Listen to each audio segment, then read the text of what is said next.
الحياة الدنيا متاع وإن الآخرة هي دار القرار.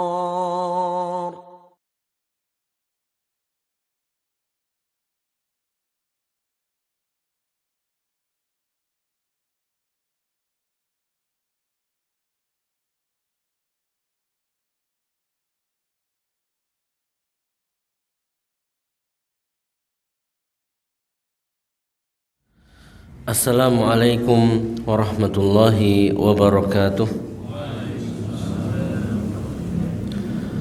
Innal hamdalillah nahmaduhu wa nasta'inuhu wa nastaghfiruh wa natubu ilaihi wa na'udzu billahi min shururi anfusina wa min sayyiati a'malina. May yahdihillah fala mudhillalah wa may yudlil fala hadiyalah. Asyhadu an la ilaha illallah wa asyhadu anna Muhammadan abduhu wa rasuluhu, amma ba'd. Ikhwani fiddin, akhwati fillah, rahimani wa rahimakumullahu jami'an. Pertama-tama tidak lupa untuk kita senantiasa mengucapkan puji syukur kepada Allah Subhanahu wa taala yang telah memberikan kita nikmat yang tak terhingga. Allah mengatakan, "Wa in ta'uddu ni'matallahi la tuhsuha." Seandainya kalian mencoba dan berusaha untuk menghitung nikmat Allah yang telah diberikan kepada kalian, la tuhsuha, tidak akan mampu, tidak akan pernah kalian mampu untuk menghitung nikmat-nikmat tersebut. Maka kewajiban kita adalah bersyukur kepada Allah Subhanahu wa taala atas limpahan nikmat ini, dan jangan sampai kita kufur nikmat, kufur kepada Allah Subhanahu wa taala atas nikmat yang telah diberikannya. Yang kedua, salawat dan salam semoga senantiasa tercurahkan kepada Nabi kita, Nabi Muhammad sallallahu alaihi wasallam, yang mana kita diperintahkan sendiri oleh Allah Subhanahu wa taala untuk memperbanyak salawat dan menyampaikan salam kepada Nabi kita Muhammad sallallahu alaihi wasallam. Allah Subhanahu wa taala berfirman, "Innallaha wa malaikatahu yusholluna 'alan nabi ya ayyuhalladzina amanu shallu 'alaihi wa sallimu taslima." Wahai orang-orang yang beriman, kata Allah Subhanahu wa taala, ucapkanlah salawat dan salam kepada nabi kita, Nabi Muhammad sallallahu alaihi wasallam. Maka tatkala kita bersalawat kepada Rasulullah dan menyampaikan salam kepada beliau, sejatinya kita telah menjalankan salah satu perintah Allah Subhanahu wa taala, dan di sisi lain kita telah menunjukkan salah satu bentuk cinta kita kepada nabi kita Muhammad sallallahu alaihi wasallam. Ikhwani fiddin, akhwati fillah, rahimani wa rahimakumullahu jami'an.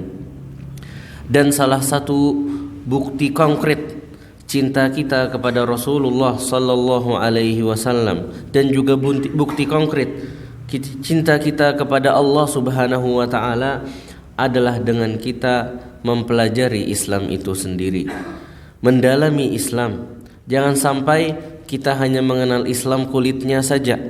Kita harus mengenal dan memahami Islam semua yang berkaitan dengan kehidupan kita. Allah Subhanahu wa taala telah berfirman, "Ya ayyuhalladzina amanu udkhulu fis silmi kaffah." Wahai orang-orang yang beriman, masuklah ke dalam Islam secara kafah. Jangan sampai kita mencari apa yang enak di dalam Islam diambil. Yang ini tidak cocok, yang ini tidak enak, yang ini tidak pas dengan hati ana, dibuang. Wal iyadzu billahi ta'ala. Kitalah yang harus mencocokkan diri dengan Islam. Apapun yang diperintahkan oleh Islam pasti itu cocok untuk kita, karena Islam sejatinya berasal dari Allah Subhanahu wa taala, pencipta kita sendiri. Dan Allah Subhanahu wa taala paling tahu dan paling paham apa yang cocok untuk setiap hambanya. Maka pastikanlah kita memiliki mindset, memiliki pola pikir untuk mengamalkan Islam secara keseluruhan. Jangan sampai ada di antara kita hanya ingin mengamalkan Islam yang enak-enaknya saja, yang mudah-mudahnya saja, yang pas-pasnya saja dengan hawa nafsunya. La, wal iyadzu billahi ta'ala. Jangan sampai kita menjadi orang-orang seperti itu. Ikhwani fiddin, akhwati fillah, rahimani wa rahimakumullahu jami'an. Pada malam hari ini insyaallah taala akan kita lanjutkan pembahasan kita dari pembahasan kitab Al-Arba'in An-Nawawiyah tentang 42 hadis yang telah dirangkum, yang telah dikumpulkan oleh Al-Imam An-Nawawi rahimahullah, yang mana kita telah sampai pada hadis ke-40, yang berarti insyaallah 2 pekan lagi atau 2 pertemuan lagi kita insyaallah taala akan menuntaskan, menyelesaikan kitab yang sederhana ini tapi yang sangat penuh dengan makna tentang Islam. Ikhwani fiddin rahimani wa rahimakumullahu jami'an. Imam An-Nawawi rahimahullahu taala memang sangat teliti, memang sangat sangat jeli dalam memilih hadis-hadis yang beliau masukkan ke dalam kitab Al-Arba'in An-Nawawiyah ini. Beliau akan pilih hadis-hadis yang menjadi inti dari Islam, yang menurut beliau tatkala hadis ini satu misalnya dipraktekkan, maka dia telah mendapatkan bagian banyak dari mengamalkan agama. Dan pembahasan yang akan kita bahas pada malam hari ini adalah tentang sebuah mindset, tentang bagaimana kita berpikir, bagaimana kita melihat dunia, bagaimana kita menganggap kehidupan kita di dunia ini. Hadis yang akan kita baca diriwayatkan oleh salah seorang sahabat Rasulullah sallallahu alaihi wasallam yang juga merupakan anak seorang sahabat.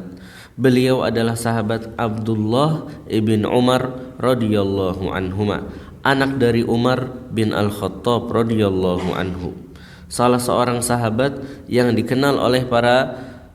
terkenal di kalangan para sahabat sebagai sosok yang sangat cinta kepada Rasulullah sallallahu alaihi wasallam dan sangat serius dan sangat teliti dalam mengikuti Rasulullah sallallahu alaihi wasallam. Bahkan dalam beberapa kitab, dalam beberapa buku-buku tentang sosok-sosok sahabat disebutkan bahwasanya sahabat Abdullah bin Umar ini, kalau beliau tahu di mana Rasulullah sallallahu alaihi wasallam pernah berjalan, di mana Rasulullah sallallahu alaihi wasallam pernah berhenti, beliau akan ikuti jejaknya. Kalau di situ jejaknya, oh pernah Rasulullah kakinya di sebelah sini, di situ juga beliau letakkan kakinya. Rasulullah SAW pernah berhenti di bawah sebuah pohon, beliau pun akan ikut, ya, pernah berhenti di sebuah pohon tersebut.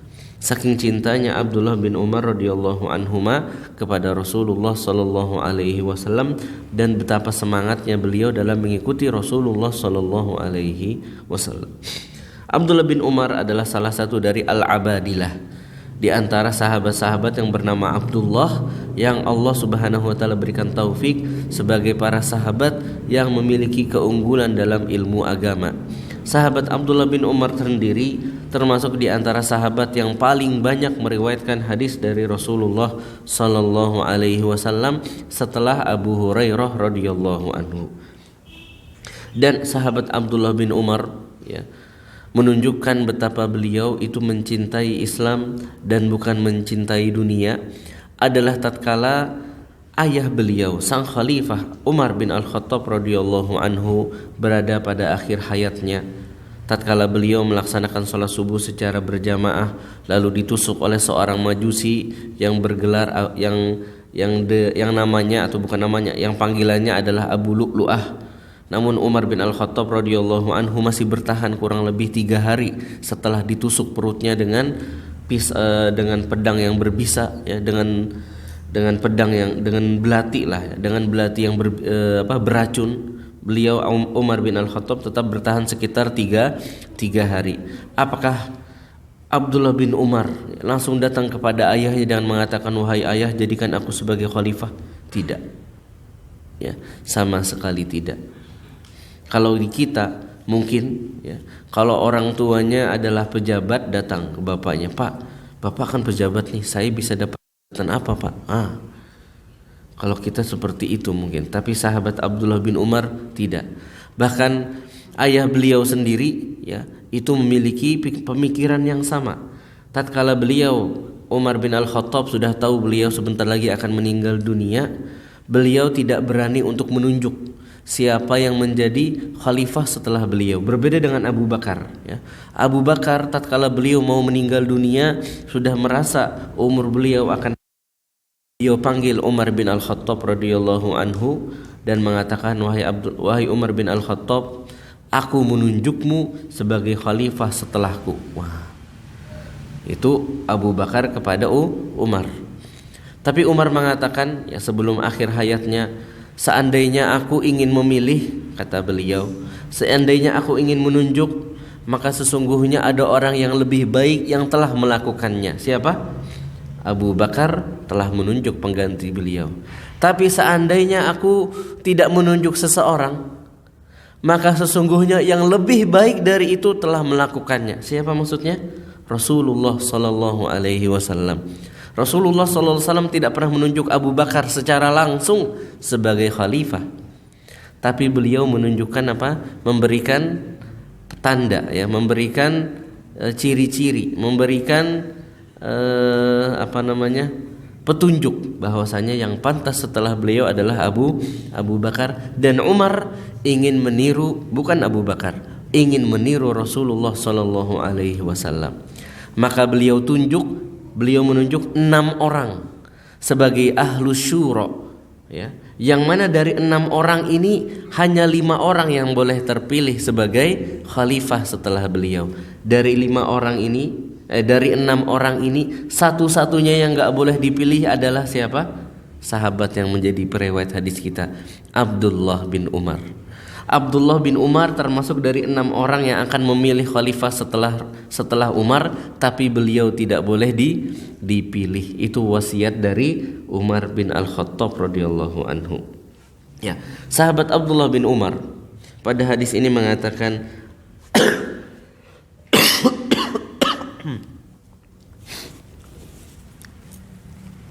An Ibnu Umar radhiyallahu anhuma qala, dari sahabat Abdullah bin Umar radhiyallahu anhuma, beliau mengatakan, menceritakan, akhadha Rasulullah sallallahu alaihi wasallam bimankibayya.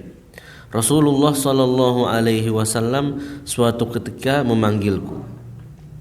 Faqala, sambil mengatakan kepadaku, kun fid dunya ka'annaka gharibun aw abiri sabil. Nah, hadis sangat pendek ini. Semoga kita bisa menghafalnya. Kata Rasulullah sallallahu alaihi wasallam kepada Abdullah bin Umar, kun, jadilah, fid dunya, kamu selama hidup di dunia, ka'annaka gharibun, engkau itu memposisikan dirimu seperti orang yang asing, orang yang datang ke tempat baru, orang yang merantau ke tempat yang baru. Ka'annaka gharibun au abiri sabilin, atau kamu memposisikan dirimu itu seperti orang yang sekedar lewat. Hadisnya pendek, bisa dihafal. Kun fid dunya ka'annaka gharibun au abiri sabilin. Semoga kita bisa menghafalnya, ya. Coba habis ini dicari di Google, hadisnya pendek, coba dihafal. Kun fid dunya ka'annaka gharibun aw abiri sabil. Kata Rasulullah sallallahu alaihi wasallam berwasiat kepada Abdullah bin Umar, wahai Abdullah bin Umar, jadilah engkau itu dalam melihat dunia. Selama kamu hidup di dunia, posisikan dirimu sebagai gharib, seperti orang yang sedang merantau. Engkau misalnya orang Jember, kita ini orang Jember, pergi ke misalnya kemana, ya, ke yang jauh nih, orang Jember di mana yang jarang disamperi, ke Makassar misalnya, atau ke Papua misalnya, ya. Jadilah engkau seperti orang berangkat pergi ke tempat yang jauh. Ka'annaka gharib, di sana kamu nggak kenal siapa-siapa, sama ini siapa nggak tahu, ya. Naik kapal misalnya pergi ke negeri antah berantah. Jadilah kamu posisikan dirimu, ya, seperti orang yang sedang merantau tersebut. Itu pemikiran yang pertama. Jadi mindset pertama, entah kita memposisikan diri kita sebagai gharib, orang yang sedang merantau, au abiri sabilin, atau memposisikan diri kita sebagai orang yang sekedar lewat dari sebuah daerah. Lalu hadisnya sampai di situ cukup. Lalu periwayat setelahnya mengatakan, wa kana Ibnu Umar radhiyallahu anhu ma yaqul, kata, dan Ibnu Umar radhiyallahu anhuma memberikan penjelasan tambahan dari hadis ini dengan mengatakan, "Idza amsaita fala tantadhiris sabah." Jika engkau masuk pada sore hari atau pada malam hari, maka jangan kamu menunggu esok hari. Fala tantadhiris sabah. Wa idza asbahta, dan jika kamu masuk atau sampai kepada pagi hari, fala tantadhiril masa, janganlah kamu menunggu hingga sore hari. Apa maksudnya itu? Nanti akan kita jelaskan.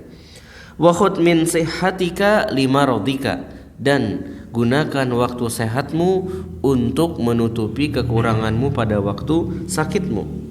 Wa min hayatika limautika, dan jadikanlah kesempatan hidupmu sebagai bekal untuk hari matimu. Ikhwani fiddin rahimani wa rahimakumullahu jami'an. Di sini ada satu hadis dan ada satu asar, ya. Ada satu hadis dari Rasulullah dan ada satu asar dari sang periwayat hadis, yaitu Abdullah bin Umar radhiyallahu anhuma. Kita bahas hadisnya dahulu.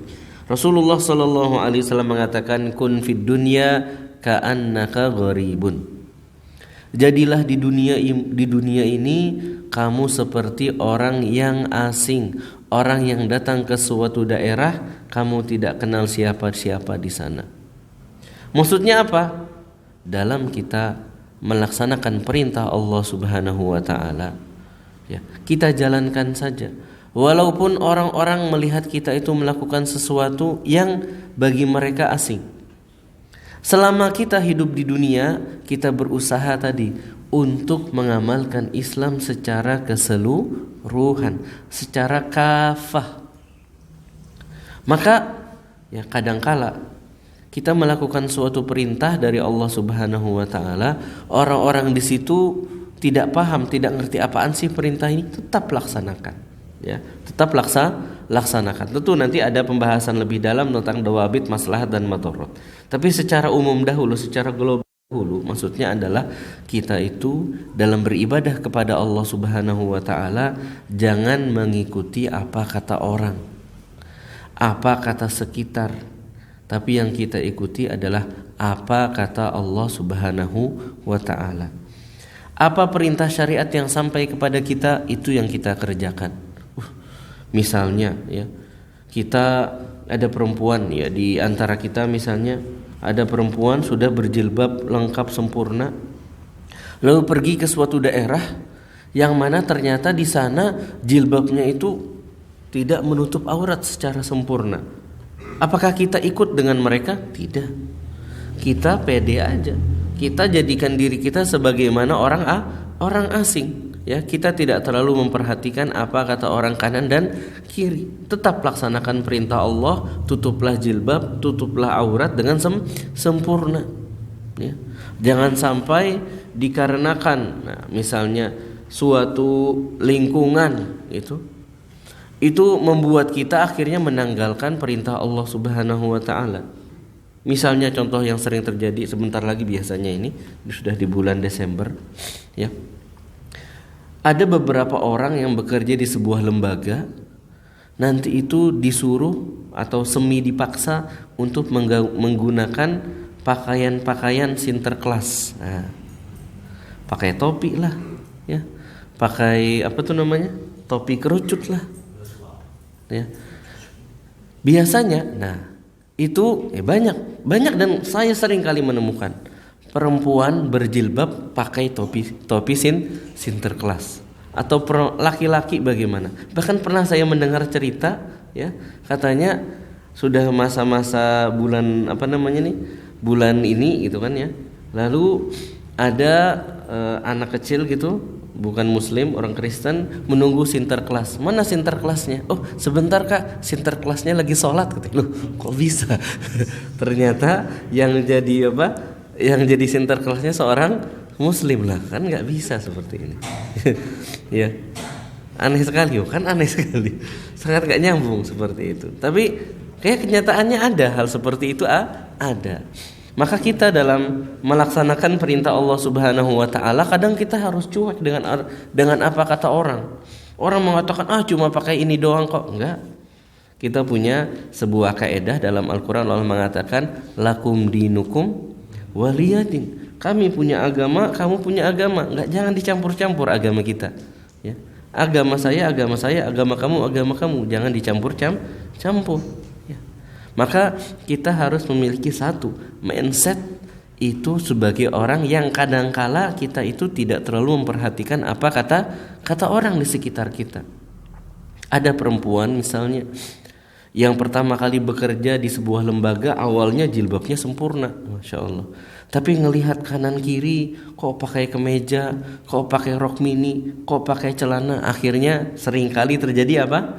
Sedikit-sedikit menjadi luntur. Jilbabnya yang awalnya besar mengerucut, mengecil. Yang awalnya menggunakan jubah, tiba-tiba menggunakan celana. Jilbabnya masih ada tapi hanya membungkus kepala. Wal iyadzubillah. Makanya dalam hal ini butuh kita kadangkala itu cuek dalam melaksanakan perintah Allah Subhanahu wa taala. Tapi tentu pembahasan ini pembahasan secara global ya. Ada memang pembahasan maslahat dan madharat di situ, tapi secara global kita harus memiliki mindset dahulu dalam melaksanakan perintah Allah Subhanahu wa taala. Maka kadangkala kita butuh untuk cuek, tidak peduli kanan kiri. Ini agamaku, ini yang diperintahkan oleh syariatku, maka aku lakukan. Ya. Maka aku lakukan. Ada orang-orang misalnya yang bekerja di sebuah lembaga, di sana lembaganya ya namanya mungkin orang kafir, tidak peduli waktu, dari jam sekian sampai jam sekian harus kerja terus di atas di komputer. Kita sebagai muslim tidak bisa seperti itu. Cuek saja. Oh, ini sudah saatnya waktu salat zuhur, saya harus salat zuhur. Oh, ini sudah saatnya waktu salat asar, harus salat asar. Ya. Saya dulu pernah tinggal di Jakarta. Sering kali saya temukan ya, kemacetan itu luar biasa justru tatkala mendekati maghrib. Ya, mendekati maghrib. Dan yang cukup membuat hati saya sakit, sering saya lihat dan temukan sendiri banyak orang-orang yang ya mengakhirkan sholat maghrib masukkan ke dalam isya. Kenapa? Macet. Ya, macet. Seorang muslim harusnya ini waktu sudah maghrib. Kalau harus keluar duit lagi hanya sekedar keluar Transjakarta atau keluar angkot atau semacamnya gitu ya, keluar sholat maghrib dahulu. Jangan sampai kita mendahulukan nantilah dijamak ke isya. Nggak bisa jamak nggak sebegitu mudah ya. Ada keadaan-keadaan yang kita boleh untuk menjamak sholat, tapi tidak bisa dengan alasan-alasan yang sepele. Nanti malah jatuhnya pada firman Allah Subhanahu wa taala, fawailul lil musallin alladzina hum an salatihim sahun. Maka celakalah orang yang salat. Loh, orang salat kok celaka? Iya, alladzina hum an salatihim sahun, karena mereka melalaikan salatnya. Salat zuhur sampai jam sekian dikerjakannya sudah masuk waktu salat asar. Salat maghrib waktunya pendek pula, waktu salat maghrib itu dikerjakan setelah sampai rumah ya, sekalian dijamak dengan salat isya. Tidak seperti itu cara mainnya ya. Allah sudah mengatakan innas salata kanat 'alal mu'minina kitaban mauquta. Sesungguhnya salat itu telah ada ketetapannya, sudah menjadi kewajiban yang telah ditetapkan waktu-waktunya. Kitaban mauquta, kewajiban yang telah ditentukan waktunya. Bukan kita yang menentukan waktunya, syariat yang menentukan waktu salat. Bukan ngikuti apa enaknya kita, bukan. Ya. Maka seringkali ya kita butuh untuk cuek ya, dengan lingkungan, dengan keadaan ya, seringkali. Walaupun ini hanya gambaran secara umum, secara praktek kasus per kasus mungkin bisa berbeda. Itu adalah mindset pertama yang harus kita bangun ya, harus kita bangun. Jangan sampai kita beragama itu ikut saja apa kata orang ya. Bisa-bisa yang terjadi adalah apa yang terjadi pada kaum Quraisy itu tatkala diajak untuk kembali kepada tauhid. Orang-orang Quraisy itu di zaman Umar bin Al-Khattab radhiyallahu di zaman Nabi Ibrahim alaihi salam, di zaman Nabi Ismail alaihi salam, dan zaman-zaman setelahnya berada di atas agama yang lurus, millata Ibrahim hanifa. Hingga suatu ketika datanglah seorang yang bernama Amr bin Luhai. Amr bin Luhai. Amr bin Luhai ini adalah orang pertama yang merubah agamanya Nabi Ibrahim. Yang awalnya millata Ibrahim hanifa, agama Ibrahim yang lurus, diganti menjadi penyembah berhala oleh Amr bin Luhai. Ya, dibawakan patung, ya, lalu diajak untuk menyembah patung tersebut, ya. Karena Amr bin Luhai ini adalah seorang petinggi, penguasa, banyak yang ikut-ikutan awalnya, tapi lama kelamaan menjadi turun temurun, akhirnya bahkan mengikis, bahkan menghilangkan sama sekali millata Ibrahim hanifah, agama Ibrahim yang lulus. Lalu setelah itu berganti, ya, generasi demi generasi, maka seolah-olah yang benar itu adalah agama yang telah dirubah oleh Amr bin Luhai ini. Diajak kembali kepada agama yang lurus, justru banyak yang memberontak, ya. Justru banyak yang tidak terima, justru mengatakan inilah agama leluhur kami tidak mau berkhianat kepada leluhur. Klaimnya seperti itu. Sebenarnya itu justru pengkhianatan kepada para leluhur, karena leluhur mereka sejatinya berada di atas agama Ibrahim yang lurus. Tapi setelah itu datang generasi-generasi yang menyimpang, diajak kembali, malah diklaimnya ini yang lurus. Wal iyadu billahi ta'ala. Maka kita dalam kebenaran harus punya keberanian. Kadang kita harus cuek, kadang kita harus tidak peduli dengan apa kata orang, ya. Dan dalam hadis yang lain Rasulullah SAW juga menegaskan, bada'al islamu ghoriban wa sayaudu ghoriban kama bada. Kata Rasulullah, Islam itu awal kali kedatangannya itu terasa sangat asing, ya.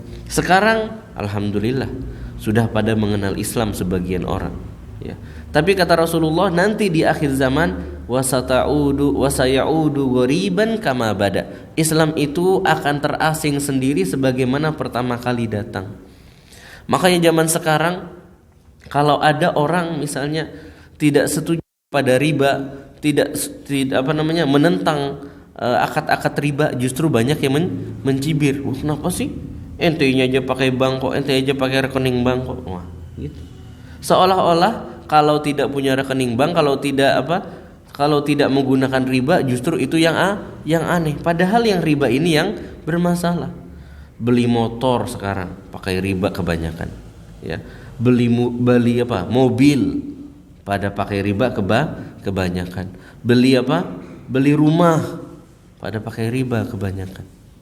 Justru kalau orang mau beli cash, ya, langsung tunai, wah, kadangkala dipersulit, ya, atau bahkan unitnya nggak ready. Kalau beli cash unitnya nggak ready, tapi kalau beli pakai riba menggunakan pembiayaan yang riba justru ready. Kadang seperti itu, ya, kadang seperti itu. Ya, itulah tanda-tanda Islam ini mulai terasing lagi, ya.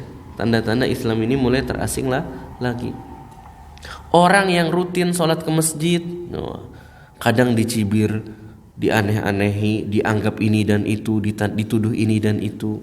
Kalau orang sesekali ke masjid, padahal biasanya di mana, di tempat karaoke mungkin, di tempat mana, pas sekali-kali ke masjid, wah ini nih baru nih, aduh, ajaib memang, ya. Zaman telah berubah. Islam mulai dianggap asing oleh orang Islam itu sendiri.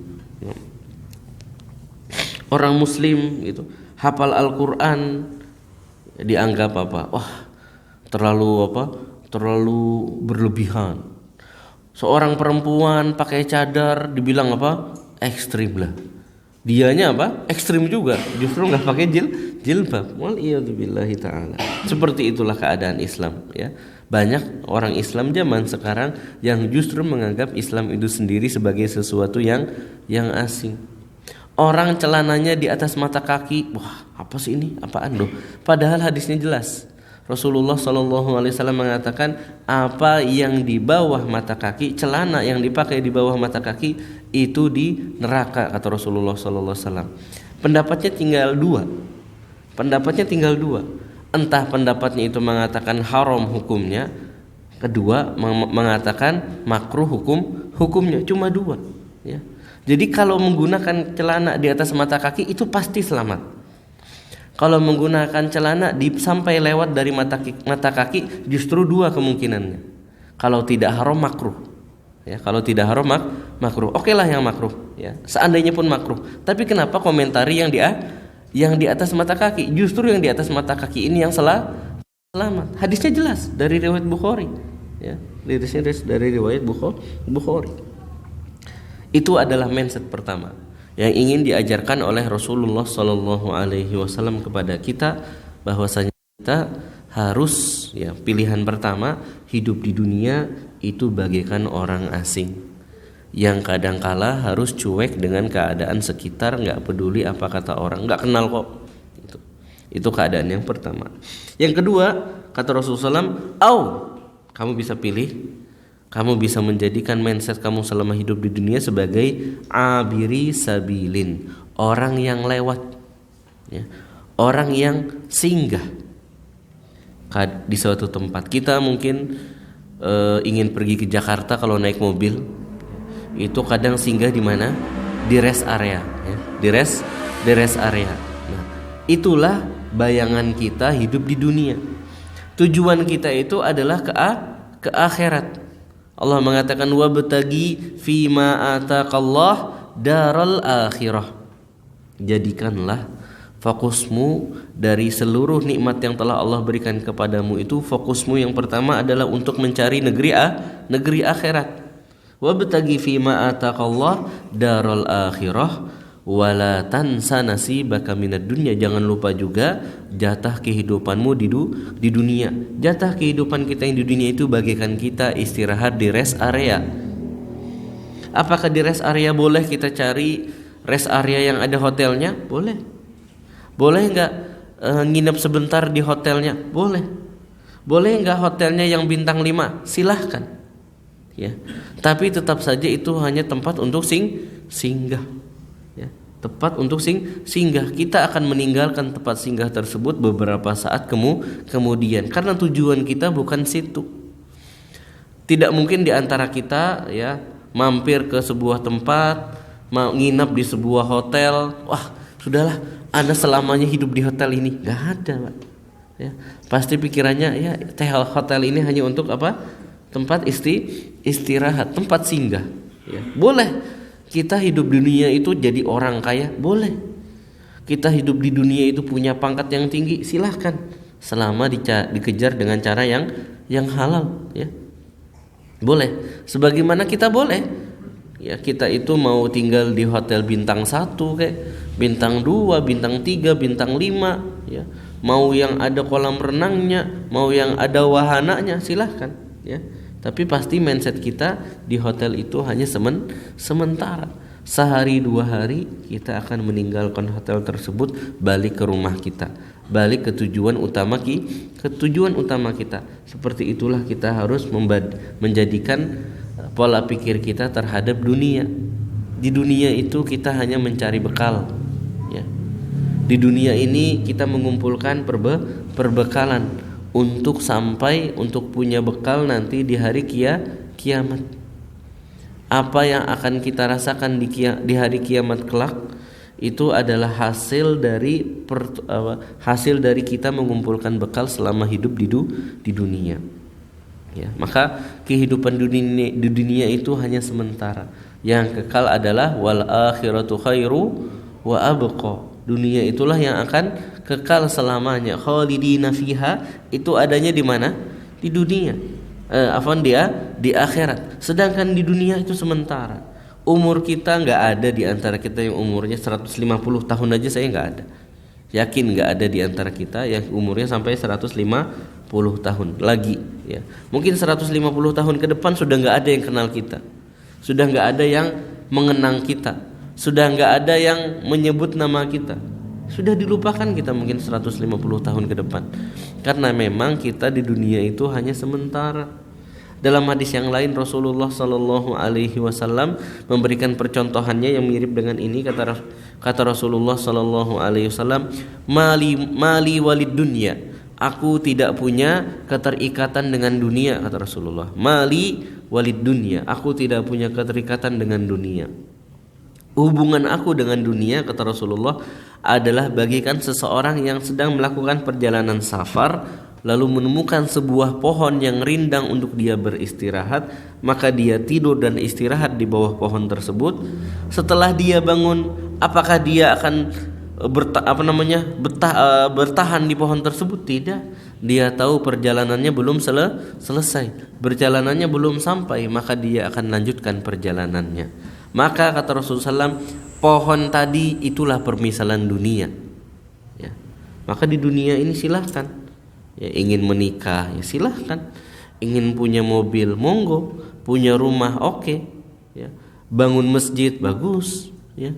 Punya jabatan, silahkan, nggak masalah. Di dunia ini, selama kita menjadikan dunia ini sebagai batu loncatan kita, ya, untuk ke negeri akhirat kelak.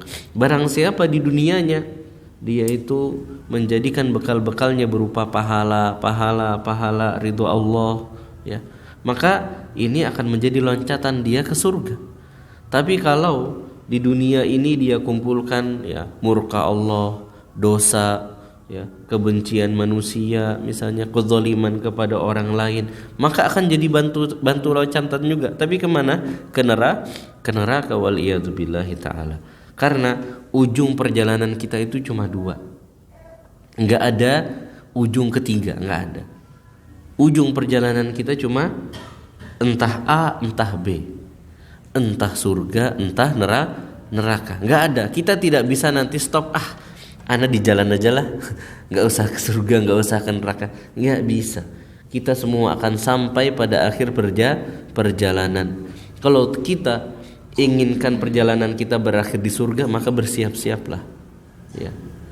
Persiapkan perbekalannya, dan sebaik-baik bekal adalah apa, kata Allah Subhanahu wa taala, wa tazawwadu fa inna khairaz zadit taqwa. Berbekallah, dan sebaik-baik bekal adalah bertakwa kepada Allah Subhanahu wa taala. Bagaimana sih cara bertakwa kepada Allah? Laksanakan perintah-perintah Allah dan tinggalkan larangan-larangan Allah.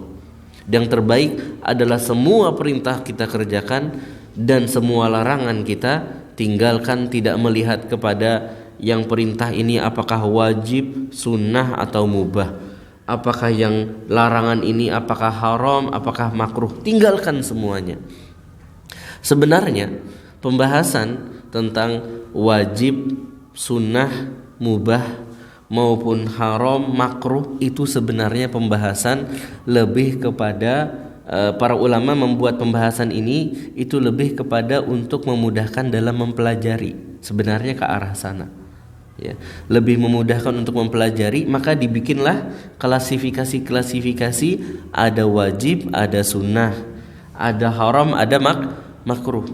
Sedangkan di zaman Rasulullah SAW dan para sahabatnya, mereka tidak peduli itu. Mereka tahunya ini perintah Allah, laksanakan. Selama aku mampu, kerjakan. Tidak menimbang ini wajib apa sunnah, ya. Wah, enggak. Dan terhadap larangan Allah tidak melihat ini haram apa makruh, enggak. Selama itu larangan Allah Subhanahu wa taala, tinggalkan. Itulah pola pikir dan mindsetnya orang-orang terdahulu. Zamannya Rasulullah, zamannya para sahabat, zamannya tabi'ut tabi'in, zamannya tabi'in. Itu mindsetnya apa? Perintah Allah kerjakan, larangan Allah tinggalkan. Ya. Tapi tatkala Islam itu menyebar, ya, semakin jauh, ya, maka kita butuh strategi dalam mengajarkan Islam, strategi dalam mengajarkan syariat. Maka dibikinlah pembuatan namanya ilmu, satu ilmu fikih, ini namanya ilmu tafsir, ini namanya ilmu usul fikih, ini namanya ilmu faraid, ini namanya ilmu balaghah. Zaman Rasulullah nggak ada. Apa itu fikih? Apa fikih? Nggak ada. Adanya perintah dan larangan. Perintah ya dikerjakan, larangan ya ditinggalkan. Selesai, itu saja. Ya. Tidak peduli apakah larangan ini sifatnya larangan yang haram, apakah larangan yang makruh. Tidak peduli apakah perintah ini perintah yang wajib atau sunnah. Selama perintah Rasulullah, kerjakan. Selama larangan Rasulullah dan larangan Allah dan Rasulnya, tinggalkan. Selesai. Dan itulah yang harusnya yang menjadi mindset kita, ya, mindset kita. Pembagian klasifikasi tadi itu lebih kepada untuk memudahkan dalam mengajar, ya, memudahkan dalam menyampaikan. Itu adalah makna dari hadis yang dibawakan oleh Rasulullah sallallahu alaihi wasallam disampaikan kepada sahabat Abdullah bin Umar radhiyallahu anhu. Setelah itu beliau memberikan tambahan.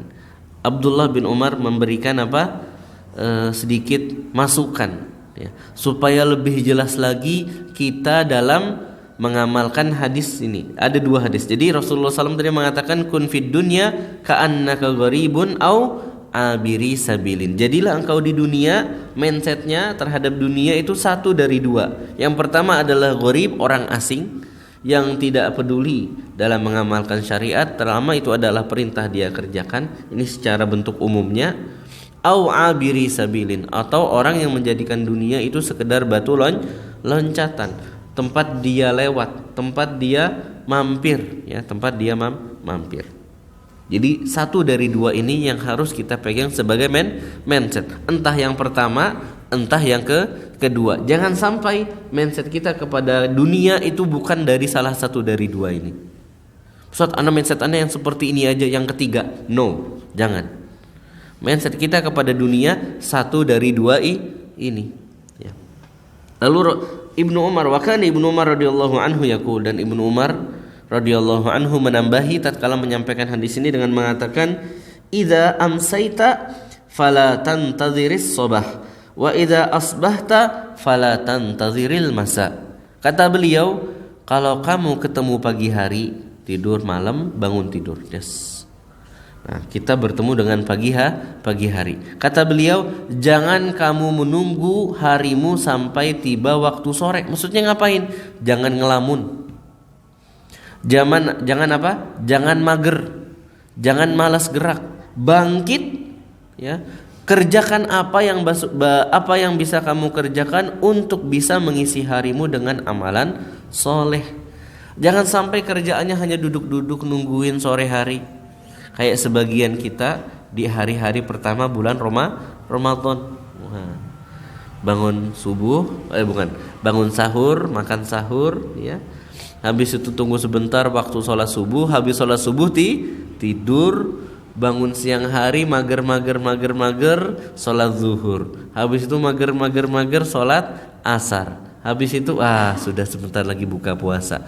Itu yang dilarang oleh Abdullah bin Umar radhiyallahu anhu. Idza asbahta, jika kamu sudah masuk pada pagi hari, fala tantaziril masa, jangan kamu tunggu hingga sore hari. Jangan berpikir, aduh, waktu masih panjang. Enggak. Kita enggak tahu kapan umur kita akan berakhir. Sibukkan diri dengan beramal soleh. Isi waktu dengan kegiatan yang bermanfaat. Baca Quran, sedekah, sholat, puasa, belajar, bantu orang tua. Wah, isi waktu. Jangan sampai kita menunggu sore. Banyak zikir, banyak salawat, banyak salam kepada Rasulullah, banyak hafalin hadis, banyak baca Al-Quran sampai kita baru ketemu sore hari. Jadi sore itu akan datang kepada kita tanpa kita menunggu dia datang, ya.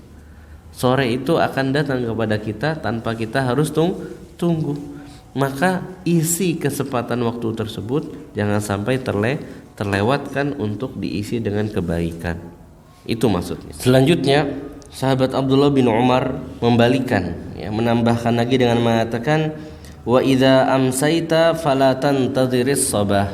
Jika kamu bertemu sore hari, jangan tunggu hingga esok hari. Maksudnya apa? Jangan tunda untuk beramal soleh.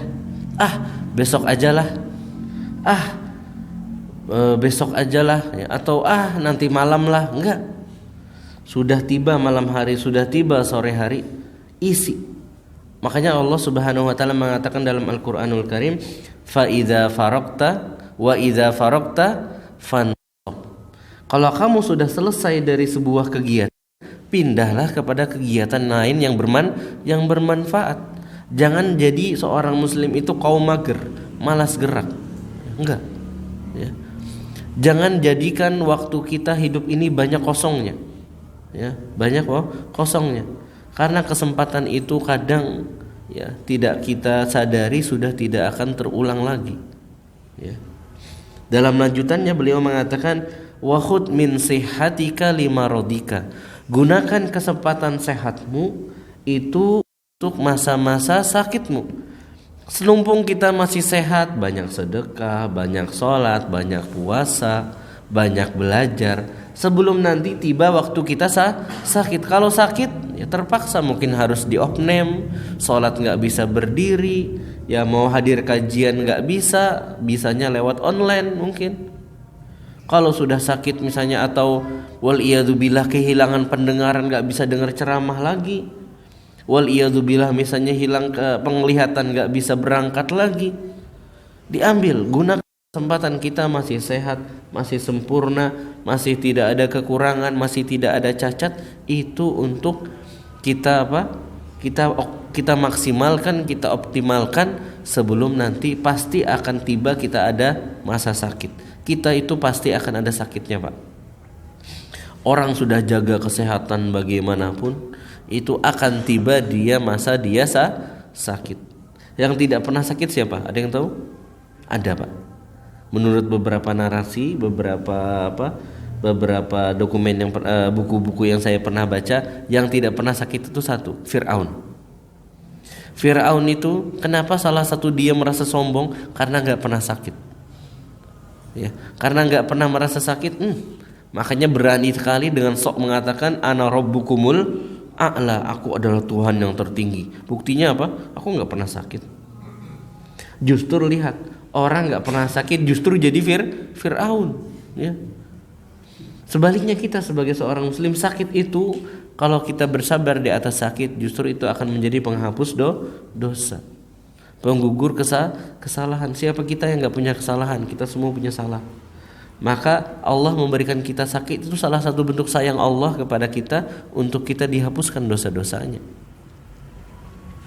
Dan sebagai penutup beliau mengatakan wa min hayatika limautika, gunakan kesempatanmu selama hidup untuk kamu ya persiapkan menghadapi kematian.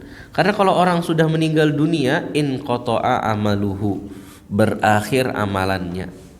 Dan orang kalau sudah mau meninggal dunia, bahkan orang telah meninggal dunia baru mengatakan qala rabbirji'un, ya Allah kembalikan aku kepada dunia, aku ingin hidup lagi, la'alli a'malu shalihan fima taraktu, semoga aku bisa untuk beramal soleh yang telah aku tinggalkan sebelum ini.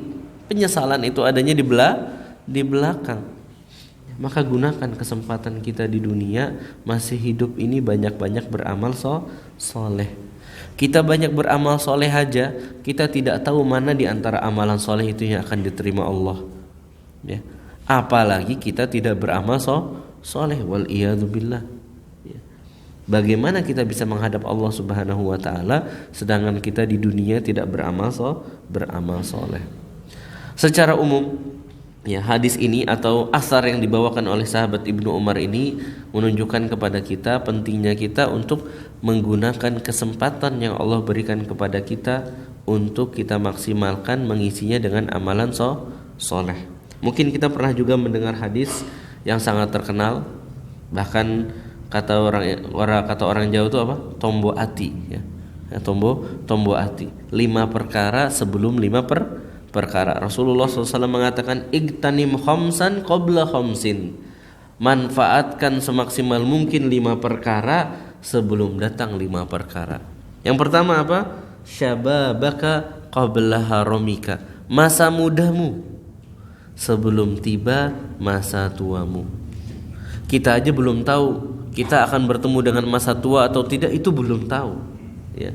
Dan seandainya pun sudah tahu, jangan sampai, ya, kita sudah hanya bisa gigit jari pas masa muda, nggak bisa begini dan begitu. Padahal kesempatannya terbuka, ya. Orang muda itu bisa aktif, energik, bisa kesini dan kesana. Kalau sudah tua, aduh, berangkat ke sini sudah sakit, berangkat ke sana sudah sakit, safar umroh saja sakit kalau sudah tua itu. Kalau masih muda, ayo numpung muda, berusaha untuk beramal soleh. Wasihatika qabla wasihataka qabla saqamika. Masa sehatmu sebelum tiba masa sakitmu. Tadi sudah kita bahas. Wa ginaka qabla faqrika. Masa cukupmu, masa kayamu sebelum tiba masa kekuranganmu, ya.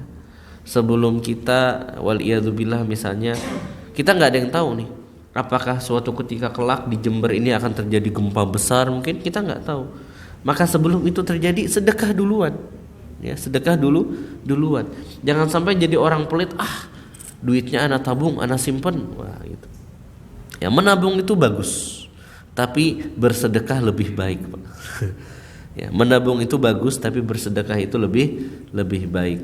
Menabung silahkan, tapi jangan sampai karena ingin menabung kita tidak bersedekah, ya. Jangan sampai kita karena ingin menabung kita tidak bersedekah. Karena apa? Menabung ini kita tidak tahu apakah kita akan menggunakannya atau tidak. Sedangkan sedekah ini insya Allah Ta'ala akan jadi tabungan kita di akhirat. Bahkan Rasulullah SAW pernah mewanti-wanti kita. Kata Rasulullah, kalian semua itu, ditunjuk kepada para sahabat, lebih sayang kepada harta warisan daripada harta sendiri. Kata para sahabat, enggak, wahai Rasulullah, enggak. Kami semua lebih sayang harta sendiri daripada harta warisan. Enggak, kata Rasulullah. Kalian semua lebih sayang kepada harta warisan daripada harta sendiri. Bingung sahabat. Enggak kok Rasulullah. Betul kata Rasulullah. Mas, lebih sayang sama harta sendiri apa harta warisan, Mas? Harta sendiri, ya. Tapi kenyataannya tidak. Kita itu, kenyataannya kita, ini ditunjuk langsung oleh Rasulullah SAW. Kata Rasulullah, harta yang kalian simpan, kalian tabung, itu sejatinya akan jadi harta warisan. Kita meninggal dunia, bisa kita pakai? Tidak bisa. Kita kerja keras banting tulang simpan uang 1 triliun. 1 triliun itu akan jadi uang kita apa akan jadi uang warisan kita? Uang warisan. Sedangkan harta kita adalah apa yang kita sedekahkan, apa yang kita infakkan, kita berikan kepada orang yang butuh. Itu yang akan jadi harta kita. Kita akan manfaatkan harta tersebut di hari kiamat kelak. Sedangkan harta yang sudah kita kumpulkan 1 triliun, 1 miliar di dalam rekening, siapa yang akan menikmatinya? Kita tidak.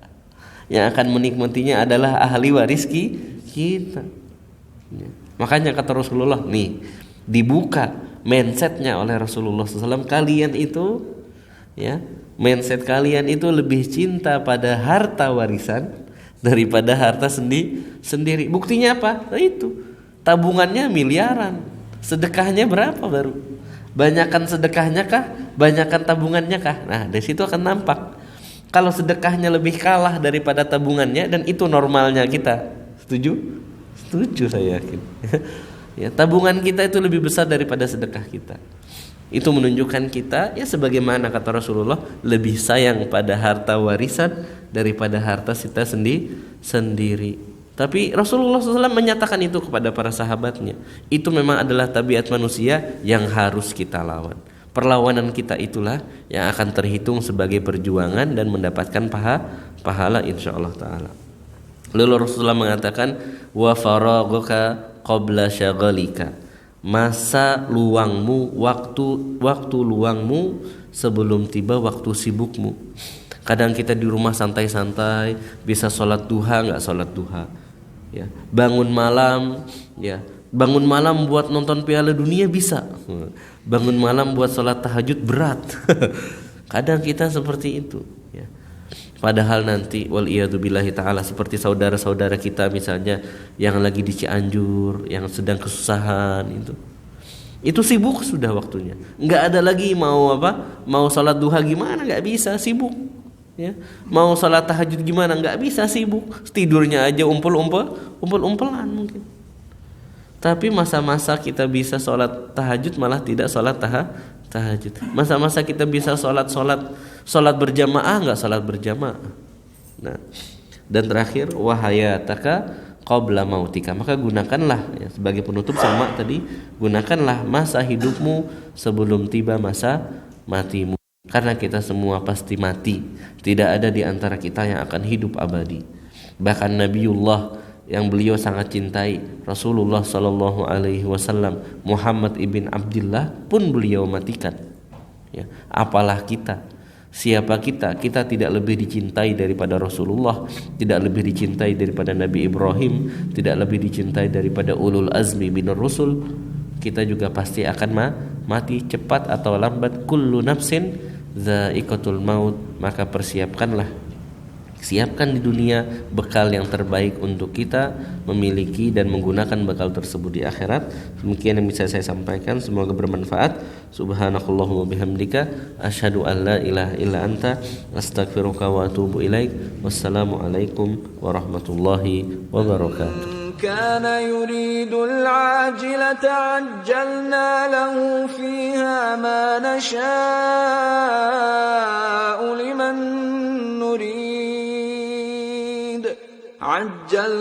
له فيها ما نشاء لمن نريد ثم